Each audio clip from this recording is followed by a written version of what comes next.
ನಮಸ್ಕಾರ. ಪ್ರಜಾರಾಜ್ಯ ಕನ್ನಡ ನ್ಯೂಸ್ಗೆ ಸ್ವಾಗತ. ನಾನು ರಾಮಗೌಡ ಪಾಟೀಲ್. ಬೆಳಗಾವಿಯಲ್ಲಿ ಭದ್ರಕಾಳಿ ವೀರಭದ್ರೇಶ್ವರ ಕಲ್ಯಾಣ ಮಹೋತ್ಸವ ಹಾಗೂ ಶ್ರೀ ಜಗದ್ಗುರುಗಳ ಸಂಚಾರಿ ಧರ್ಮ ಜಾಗೃತಿ ರಥಕ್ಕೆ ಚಾಲನೆ. ಮನುಷ್ಯನಿಗೆ ಧರ್ಮವೇ ಜೀವಾಳ, ಸಮಾಜದಲ್ಲಿ ಧರ್ಮ ಜಾಗೃತಿ ಅತ್ಯಗತ್ಯ ಎಂದು ಶ್ರೀಶೈಲ ಜಗದ್ಗುರು ಡಾಕ್ಟರ್ ಚನ್ನಸಿದ್ದರಾಮ ಪಂಡಿತಾರಾಧ್ಯ ಶಿವಾಚಾರ್ಯ ಮಹಾಸ್ವಾಮೀಜಿ ಹೇಳಿದರು. ಚಿಕ್ಕೋಡಿ ತಾಲೂಕಾ ಯಡೂರು ವೀರಭದ್ರೇಶ್ವರ ದೇವಸ್ಥಾನದ ಮಹಾಕುಂಭ ಅಭಿಷೇಕ, ಲಕ್ಷ ದೀಪೋತ್ಸವ, ಕೃಷ್ಣಾರತಿ ಮತ್ತು ಪುರವಂತರ ಮಹಾಮೇಳ ಅಂಗವಾಗಿ ಮಂಗಳವಾರ ಬೆಳಗಾವಿಯಲ್ಲಿ ಭದ್ರಕಾಳಿ ವೀರಭದ್ರೇಶ್ವರ ಕಲ್ಯಾಣ ಮಹೋತ್ಸವ ಹಾಗೂ ಜಗದ್ಗುರುಗಳ ಸಂಚಾರಿ ಧರ್ಮ ಜಾಗೃತಿ ರಥಕ್ಕೆ ಚಾಲನೆ ನೀಡಿದರು. ದೇಶದಲ್ಲಿ ಎಲ್ಲರೂ ತಮ್ಮ ಧರ್ಮ ಅನುಸರಿಸಬೇಕು, ಶ್ರದ್ಧೆಯಿಂದ ಧರ್ಮದ ದಾರಿಯಲ್ಲಿ ಸಾಗಬೇಕು ಎನ್ನುವ ಉದ್ದೇಶದಿಂದ ಧರ್ಮ ಜಾಗೃತಿ ಹಮ್ಮಿಕೊಳ್ಳಲಾಗಿದೆ ಎಂದು ಇದೇ ವೇಳೆ ಹೇಳಿದರು. ರಾಮಗೌಡ ಪಾಟೀಲ್, ಪ್ರಜಾರಾಜ್ಯ ಕನ್ನಡ ನ್ಯೂಸ್, ಬೆಳಗಾವಿ. ಭಾರತ ದೇಶ ಇದು ಧರ್ಮ ಪ್ರಧಾನವಾಗಿರುವಂತಹ ರಾಷ್ಟ್ರ. ಈ ದೇಶದಲ್ಲಿ ಬಾಳಿ ಬದುಕುವಂತಹ ಪ್ರತಿಯೊಬ್ಬ ಮನುಷ್ಯನಿಗೆ ಧರ್ಮವೇ ಜೀವಾಳ ಅಂತ ಹೇಳಿ ಪ್ರಾಚೀನ ಕಾಲದಿಂದಲೂ ವಿಶ್ವಾಸವನ್ನ, ನಂಬಿಕೆಯನ್ನ ಇಟ್ಕೊಂಡು ಬಂದಿರುವಂತಹ ದೇಶ. ಈ ದೇಶದಲ್ಲಿ ಧರ್ಮ ಜಾಗೃತಿ ಆಗಬೇಕು, ಎಲ್ಲರೂ ತಮ್ಮ ತಮ್ಮ ಧರ್ಮವನ್ನು ಅನುಸರಿಸಬೇಕು. ಸ್ವಧರ್ಮ ನಿಷ್ಠೆ, ಪರಧರ್ಮ ಸಹಿಷ್ಣುತೆಯ ಮೂಲಕ ಪ್ರತಿಯೊಬ್ಬರೂ ಕೂಡ ಸಹಬಾಳ್ವೆಯನ್ನು ನಡೆಸೋದಲ್ಲದೆ ತಮ್ಮ ತಮ್ಮ ಧರ್ಮದ ಆಚರಣೆಯನ್ನು ಶ್ರದ್ಧೆಯಿಂದ ಆಚರಿಸುವ ಮೂಲಕ ಧರ್ಮದ ದಾರಿಯಲ್ಲಿ ಸಾಗಬೇಕು ಅನ್ನೋ ಉದ್ದೇಶವನ್ನು ಇಟ್ಕೊಂಡು ಧರ್ಮ ಜಾಗೃತಿಯ ಒಂದು ಕಾರ್ಯಕ್ರಮವನ್ನು ಒಂದು ತಿಂಗಳ ಪರ್ಯಂತ ಬೆಳಗಾವಿ ಜಿಲ್ಲಾದ್ಯಂತ ಹಮ್ಮಿಕೊಳ್ಳಲಾಗಿದೆ. ಈ ಕಾರ್ಯಕ್ರಮದ ಉದ್ದೇಶ ಇಷ್ಟೇ. ಶ್ರೀ ಕ್ಷೇತ್ರ ಯಡೂರು ಬೆಳಗಾವಿ ಜಿಲ್ಲೆಯ ಚಿಕ್ಕೋಡಿ ತಾಲೂಕಿನ ದಕ್ಷಿಣ ಕಾಶಿ ಅಂತ ತಿಳ್ಕೊಂಡು ಪ್ರಸಿದ್ಧವಾಗಿರುವಂತಹ ವೀರಭದ್ರೇಶ್ವರನ ಕ್ಷೇತ್ರ. ಆ ಕ್ಷೇತ್ರದಲ್ಲಿ ಕಳೆದ 8-9 ವರ್ಷಗಳಿಂದ ಒಂದು ವಿಶೇಷವಾಗಿರುವಂತಹ ಜೀರ್ಣೋದ್ಧಾರ ಕಾರ್ಯ ನಡೆದು ರಾಜ ಗೋಪುರಗಳು ನಿರ್ಮಾಣ ಆಗಿ ಸಾಕಷ್ಟು ವಿಶಾಲವಾದ ವೈಭವವಾಗಿರುವಂತಹ ದೇವಸ್ಥಾನ ಇವತ್ತು ನಿರ್ಮಾಣ ಆಗಿದೆ.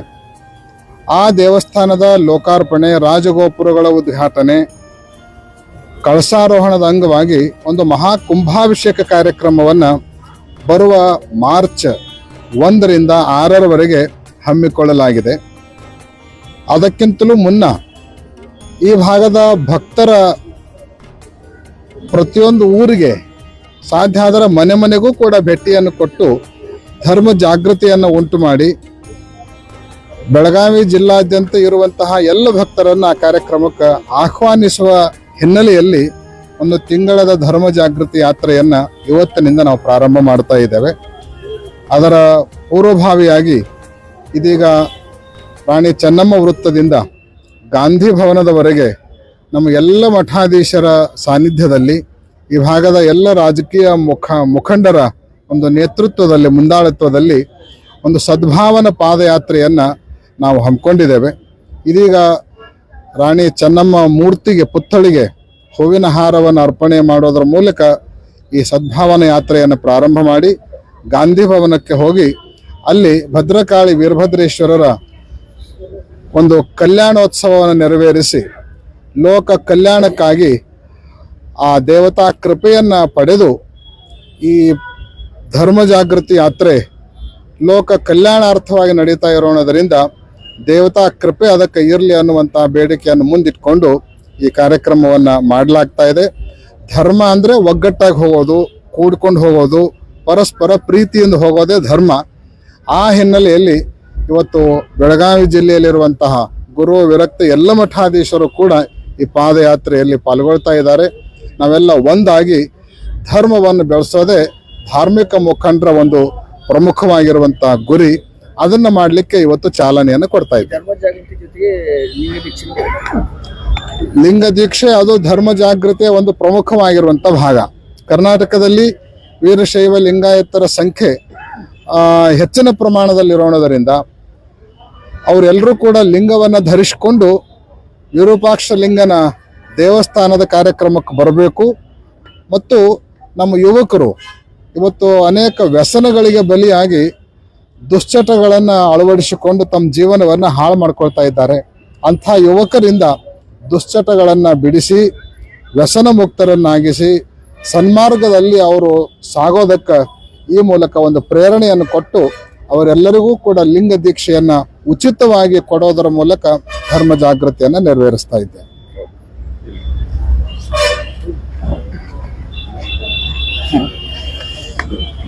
ಇವತ್ತು ಬೆಳಗಾವಿ ನಗರದಲ್ಲಿ ಶ್ರೀಶೈಲ ಜಗದ್ಗುರುವರಿಂದ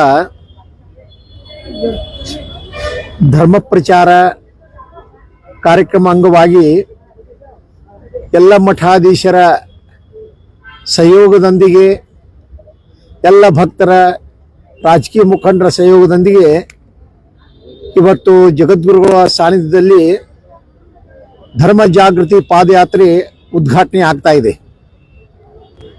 ಅದರ ಮೂಲ ಉದ್ದೇಶ ಜನರಲ್ಲಿ ಧರ್ಮ ಜಾಗೃತಿಯನ್ನು ಮಾಡೋದು, ಜಾತಿ ಮತ ಪಂಥ ಭಾಷಣ ಹೋಗಲಾಡಿಸಿ ನಾವೆಲ್ಲರೂ ಒಂದು ಅನ್ನುವಂಥ ಭಾವನೆ ಮೂಡಿಸೋದು. ಪ್ರತಿಯೊಬ್ಬರು ಧರ್ಮ ನಡೆಯಬೇಕು, ನಿರ್ವ್ಯಸನಿಗಳಾಗಬೇಕು, ಜನರಲ್ಲಿರುವಂತಹ ದುರ್ಗುಣ ದೂರ ಆಗಬೇಕು ಅನ್ನುವ ಉದ್ದೇಶದಿಂದ ಹಳ್ಳಿಗೆ ಹೋಗಿ ತಾಲೂಕು ಮಟ್ಟದಲ್ಲಿ ಹೋಗಿ ಧರ್ಮ ಜಾಗೃತಿಯನ್ನು ಮಾಡಿ ಜನರಲ್ಲಿ ಧರ್ಮ ಭಾವನೆ ಬೆಳೆಸುವುದೇ ಈ ಪಾದಯಾತ್ರೆಯ ಮುಖ್ಯ ಉದ್ದೇಶ. ಈ ಕಾರ್ಯಕ್ರಮದಲ್ಲಿ ಹೆಚ್ಚಿನ ಸಂಖ್ಯೆಯಲ್ಲಿ ಎಲ್ಲರೂ ಪಾಲ್ಗೊಳ್ಳಬೇಕು, ಇದು ನಮ್ಮೆಲ್ಲರ ಆಶಯ.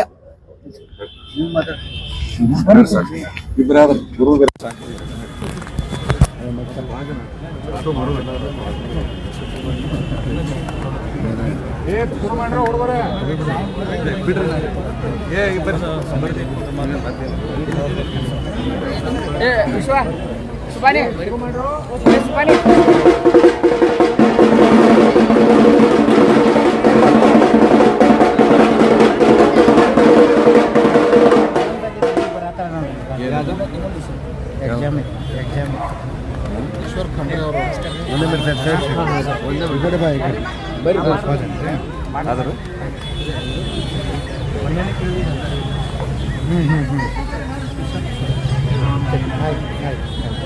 ಇವತ್ತು ಇತ್ತೀಚೆಗೆ ಅಖಿಲ ಭಾರತ ವೀರಶೈವ ಲಿಂಗಾಯತ ಮಹಾಸಭೆಯ ರಾಷ್ಟ್ರೀಯ ಅಧ್ಯಕ್ಷರಾಗಿದ್ದ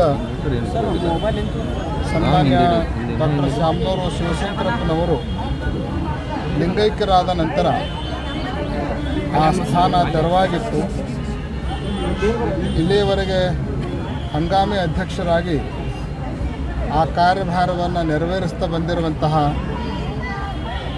ಅಖಿಲ ಭಾರತ ವೀರಶೈವ ಮಹಾಸಭೆಯಲ್ಲಿ ಈಗಾಗಲೇ ಪ್ರಧಾನ ಕಾರ್ಯದರ್ಶಿಯಾಗಿ ಮಹಾಕಾರ್ಯದರ್ಶಿಯಾಗಿ ಕಾರ್ಯವನ್ನು ನಿರ್ವಹಿಸ್ತಾ ಬಂದಿರುವಂತಹ ಸಚಿವರೂ ಆಗಿರುವಂತಹ ಸನ್ಮಾನ್ಯ ಈಶ್ವರ್ ಖಂಡ್ರೆ ಅವರು ಇವತ್ತು ನಡೆದಿರುವಂತಹ ಮಹಾಸಭೆಯ ಒಂದು ಸಭೆಯಲ್ಲಿ ಅವಿರೋಧವಾಗಿ ರಾಷ್ಟ್ರೀಯ ಅಧ್ಯಕ್ಷರಾಗಿ ಆಯ್ಕೆಯಾಗಿದ್ದಾರೆ. ಅವರನ್ನು ಪಂಚಪೀಠದ ಎಲ್ಲ ಜಗದ್ಗುರುಗಳ ಪರವಾಗಿ ಅಷ್ಟೇ ಅಲ್ಲ, ನಾಡಿನ ವೀರಶೈವ ಲಿಂಗಾಯತ ಎಲ್ಲ ಮಠಾಧೀಶರ ಪರವಾಗಿ ಹೃತ್ಪೂರ್ವಕವಾಗಿ ಅಭಿನಂದಿಸ್ತಾ ಇದ್ದೇವೆ.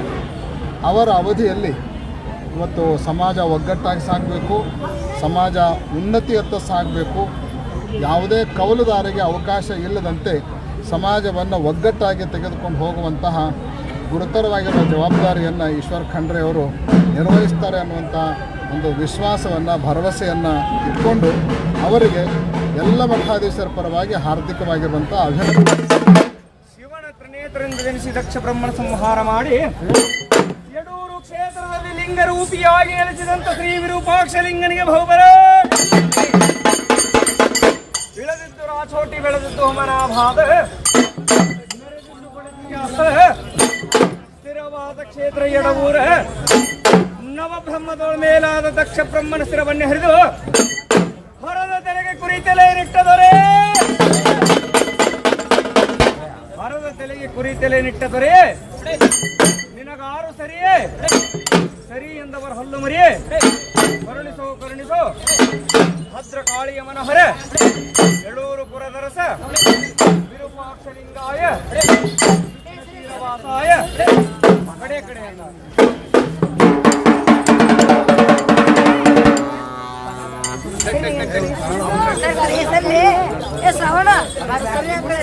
ಹಿರಣ್ಣ ಗುಡಿ ಮ್ಯಾಲ ನೋಡರೆ ಬಂಗಾರದ ಕಳಸವ್ವ